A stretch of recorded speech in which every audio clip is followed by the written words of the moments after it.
What's the difference between a cat and a comma? One has claws at the end of its paws, and one is a pause at the end of a clause. Jokes! I love jokes. Hi everybody and welcome to Cats and Pats. And actually, before we get into it, I need a little honest Jason time. Over the next 3 months, I'm actually embarking on like a class certification thing. In my 2-second background, I did computer science in college and my day job is a programmer. The certification that I'm going for is a computer security thing, and it's gonna be a little bit of an undertaking. I'm thinking I'm gonna be spending a solid 3 hours like each weekday working on it, and then even more time on the weekends. But why do you care and why does this matter to you? Well, a couple things. Over the next few months, if you ask me a question to get answered, chances are it might be a little while before I get to a response video. Now, I'd love for those questions to keep on coming in, but I'm trying to pre-film some stuff so my responses might take a little bit longer. Also, my next few videos are going to be a mix of like the informational ones I have to do a lot of research for, and also maybe some more personal ones like how did I get into cats, and like where did my 3 cats come from and about them and that sort of thing. Not too many, but they'll be sprinkled in there. So yeah, just a heads up, thanks for your support, and now let's get into it. Also, just so you know, I have a cat in my lap right now, so I'm gonna go ahead and move the camera just so you can see this.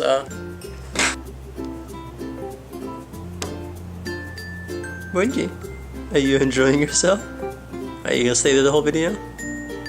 Just don't claw me while I'm talking. So, are you right-handed or left-handed? I'm a righty. My wife is one of those crazy lefties. But did you know your cats can actually be right-pawed or left-pawed? Like what? Crazy. So there's been a couple studies done with various results we can get information from. There's one Mental Floss article I'm reading mentions some researchers from Ataturk University in Turkey. And their research showed that the majority of domestic cats are right-pawed, about 50%, 10% are ambidextrous, and the remaining 40 favor their left paw. Also, side note, if you look this stuff up yourself, almost all the articles I saw featured like the same 3 research studies. So I'm guessing there's a lot more research that needs to be done. Another cool finding about pawedness, I guess that's what you say, handedness? Pawedness. The other cool finding was by 2 researchers at Queen's University Belfast. So they conducted a study with 21 male cats and 21 female cats. And it was a study to determine whether sex had an effect on a cat being right or left pawed. And the results are pretty overwhelming. In their study, 20 of 21 female cats used their right paw for complex tasks. And the male kitties primarily used their left paw for performing complex tasks. Which is pretty cool that there's such a stark dividing line, at least based on their findings. So how do you figure it out with your own cats? Well, you can't just dangle a toy in front of their face and see what paw they use, although that is kind of a test. The problem with that is that cats, just like people, will use either paw for easy tasks. Like if you were to walk through a doorway, do you care which hand you use to open the door? Usually it's just convenience, like wherever the knob happens to be in relation to your body is what you grab and pull with. It's the same idea with cats. Pouncing or swatting, they just use whatever they have on hand or on paw or something. Get it? They just use the most convenient thing. So maybe if their weight's already shifted to the right, they would just use their left paw. So to determine it yourself, you need a kind of more complex or difficult task. One good test I saw was if you put a treat in a small narrow-mouthed jar, or maybe you put a toy underneath a piece of furniture, and then you observe which paw your cat uses. Because those are a little bit more difficult, your cat's gonna use whatever paw they're best with, or can reach further with. Because you can play with toys in the middle of the floor where you don't have to worry about that, or you could play with them right next to the oven or the love seat and have them go underneath there in 2 minutes, and then I spend 5 minutes pulling a whole bunch of mice underneath the dresser or underneath the love seat back out, and then there's a pile of them, and that's not a thing that happens all the time or anything. Missy.